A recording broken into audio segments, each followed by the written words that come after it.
வெல்வோம் 200 படைப்போம் வரலாறு என்றார். உடனே ஓரிரண்டு பேர் அது எப்படி சாத்தியம், 200 தொகுதிகளை உங்களால் எப்படி வெல்ல முடியும் என்றார்கள்.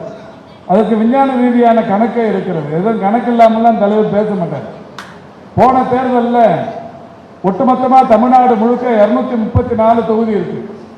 234 தொகுதியில் திமுக கூடுதலாக பெற்ற வாக்குகள், திமுகவுக்காக கூடுதல் பெற்ற வாக்குகளின் தொகுதிகளின் எண்ணிக்கை 221 தொகுதிகள்.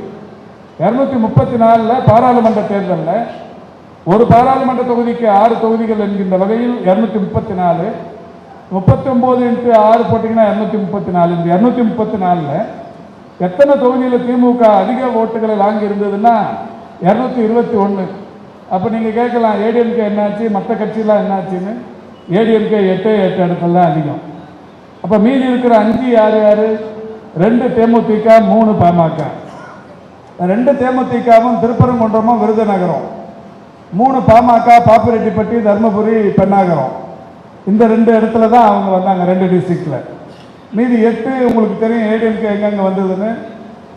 இந்த நம்ம விழுப்புரத்தில் 1, எடப்பாடி 1, அந்த மாதிரி ஒரு 8 தொகுதி.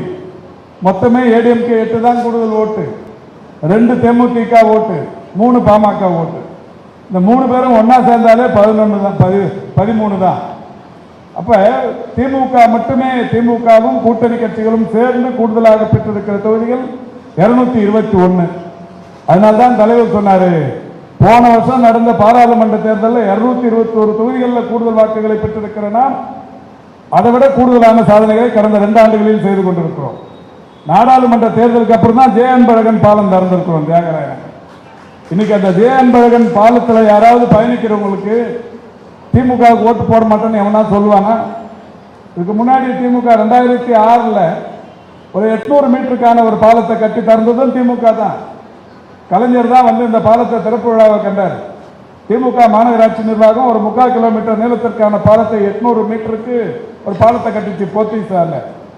இதே தியாகராய நகரில் தான் போத்தீஸாண்ட ஒரு மேம்பாலம், உஸ்மான் ரோடு அந்த எண்டில் ஒரு மேம்பாலம், ரங்கராஜபுரத்தில் ஒரு மேம்பாலம், ஒய்வடிவில் மேம்பாலம். இது எல்லாமே மக்களுக்கு தெரியும். எப்பெல்லாம் திமுக ஆட்சிக்கு வருதோ திமுக மட்டும்தான் இங்கே மக்கள் அடிப்படை தேவைகளை முழுமையாக நிறைவேற்றுது. ரங்கராஜபுரத்தில் இருக்கிற அந்த ஒய் ஷேப் மேம்பாலம், அதுக்கு முன்னாடிலாம் உங்களுக்கு தெரியும், ஒரு 40 வயதை கடந்த அனைவருக்குமே நல்லா தெரியும். ரங்கராஜபுரம் ரயில்வே கேட்டு கிராசிங்கில் வந்து நின்னா எவ்வளோ மணி நேரம் காத்து நிற்க வேண்டியதாக இருக்கும். இன்னைக்கு அந்த மேம்பாலத்தில் கோடம்பாக்கத்துக்கும் தியாகராய நகருக்கும் எந்த அளவுக்கான கனெக்ஷன். இப்போ நம்ம அக்காடு ஹோட்டல் பக்கத்தில் இருக்கிற ஜிஎன் செட்டி ரோடு மேம்பாலம், அதுவுமே உங்கள் தொகுதியில் இருக்கிற மேம்பாலம். போத்தி சார்ந்து இருக்கிற மேம்பாலம், அதுவும் உங்கள் தொகுதியில் இருக்கிற மேம்பாலம்.